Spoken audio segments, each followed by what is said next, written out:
You got me up in there. ጤና ይስጥልኝ እንደምናላችሁ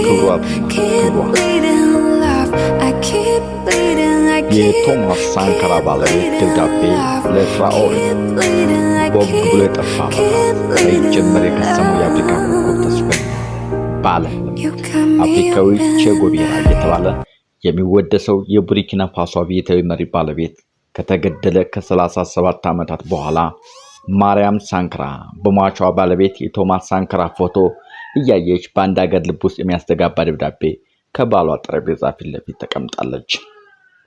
ከተገደለ ከ37 ዓመት በኋላ የሌሉበት ስቃይ የበረታ ቢሆንም ዛሬ ጠዋት የማርያም እጇ በተለየ ስሜት ተንቀጠቀጠች።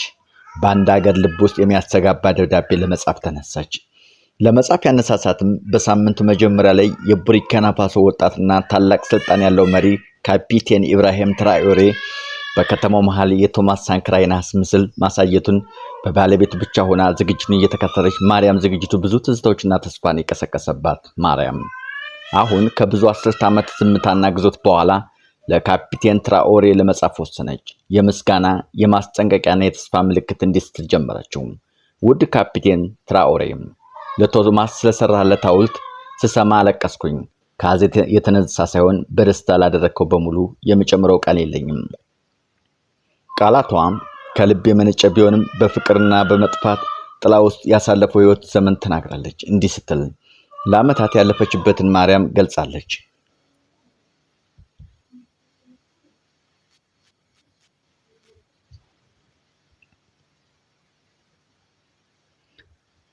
በገዛ ሀገሯ እንደ መናፍስ ተሰምቷት ነበር። እንደ አውሮፓ አቆጣጠር በ1987 ሳንካራ ከተገደለ በኋላ ስሙ ከህዝብ ቦታ ተሰርዟል፣ መጽሐፎቹ ተቃጥለዋል። እናም ቡርኪና ፋሶ ፍትሃዊና ቀና የሆነች ሀገር የመመስረት ራዕዩን ስልጣኑን በተቆጣጠሩ ሰዎች ሞኝነት ነው ብሏል። የተከተለው ገዢ አካል የቶማስ ሳንካራን አስከሬን ለመቅበር ብቻ ሳይሆን ውርስንም ለመቅበር ሞክሯል። ነገር ግን የካፒቴን ትራኦሬ ሐውልት ማርያም የባለቤቷን ትውስታ ከጥላ ውስጥ አውጥታ በብርሃን ውስጥ አስቀመጠችው ስትል ጽፋለች። በብቸኝነት ንጋት ላይ ወደ ሐውልቱ ጎበኘች። መዳፏን በብርድ ነሐስ ላይ እንዴት እንደተጫነችና ለአፍታ ያህል ቶማስ እንደገና የነከች ያህል ተሰማት። ለድሃው ስለተዋጋው ሰው ለማወቅ ጓጉተው ልጆች በዙሪያው ተሰበሰቡ። ሳንካራ ከሞተ 10 ዓመታት በኋላ የወለደው አንድ ወጣት ልጅ አቅፎ እንደሱ መሆን እፈልጋለሁ ሲል ተናግሯል። የማርያም ደብዳቤ ለቶማስ ክብር ብቻ ሳይሆን የጋራ ህይወታቸውን መስኮት ነበር። እንደ አውሮፓ አቆጣጠር በ1983 በድርቅ ወቅት እሱን እንዳገኘው ታስታውሳለች።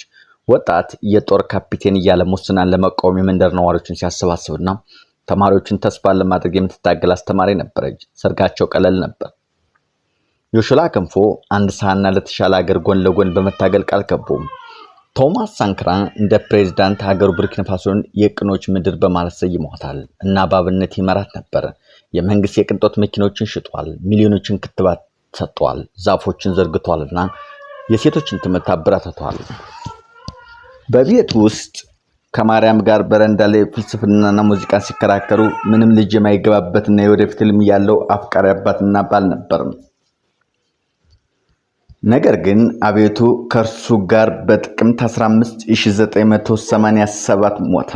በዚያም ምሽት ወታደሮችና ቤታቸውን ወረሩ።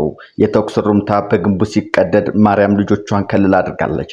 በማግስቱ ጠዋት የቶማስ አስከሬን በግቢ ውስጥ በጥይት ተመቷል። ገዢው አካል አደጋ ብሎ ጠራው።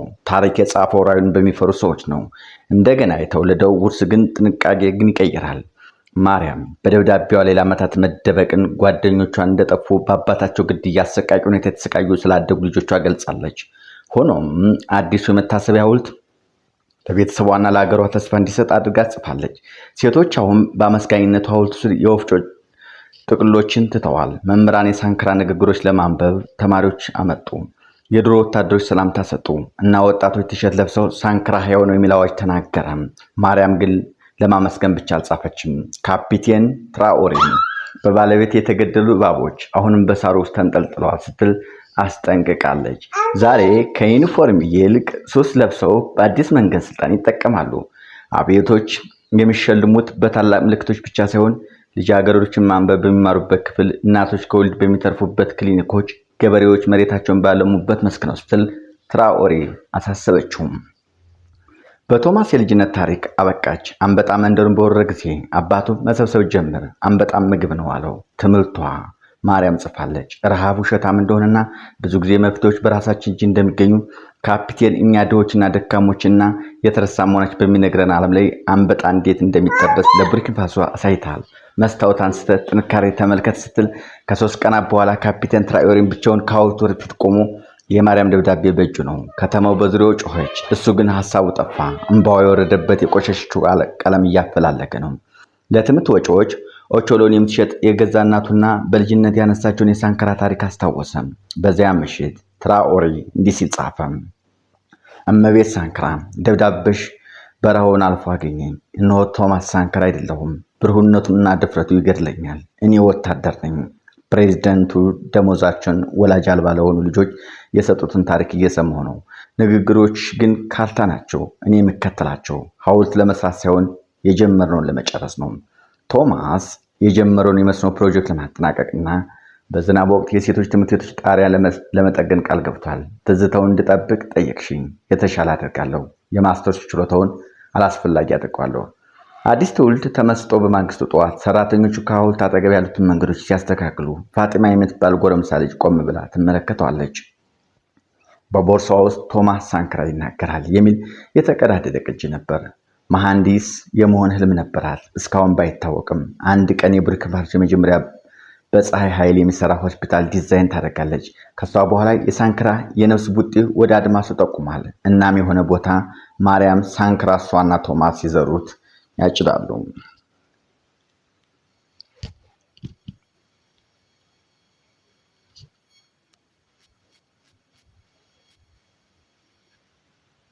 ብዙ ሰዎች መጨረሻ እንደ ቶማስ ሳንካራ ወይም እንደ ጋዳፊ ነው ይሉኛል። እኔ ግን አልፈራም። አፍሪካን ነፃ ማውጣት የምሞትለት ትልቅ ተልእኮዬ ነው። አፍሪካ እንድታድግና ወደ ኋላ ያስቀራት ፍርሃት ነው። ቶማስ ሳንካራ እንደዚህ ሳያደርግ ነበር። ነገር ግን እሱ የት ነው ያለው? ሞቷል በማለት ይነግሩናል። የህይወቱ ፕሬዚዳንት እንደዚህ ሲያደርግ ነበር። ነገር ግን እሱ የት ነው ያለው? ሞቷል በማለት ይነግሩናል። ጋዳፊ እንደዚህ ሲያደርግ ነበር። ነገር ግን እሱ ነው የት ያለው? ሞቷል በማለት ይነግሩናል።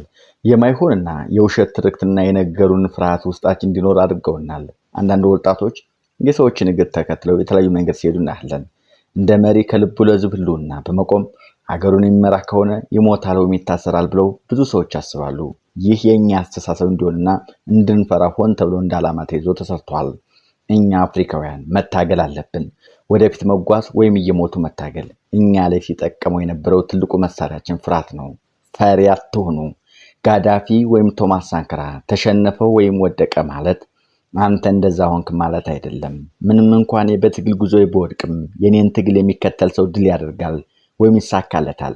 ምክንያቱም እኔ ቀድሜ እንደሚቻል አሳይቻለሁ።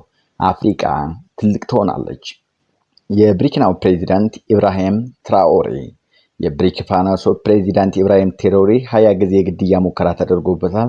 እስካሁን ድረስም እጅ አልሰጠም። አፍሪካውያን አንድ በመሆን ቁሙ እያለ ነው።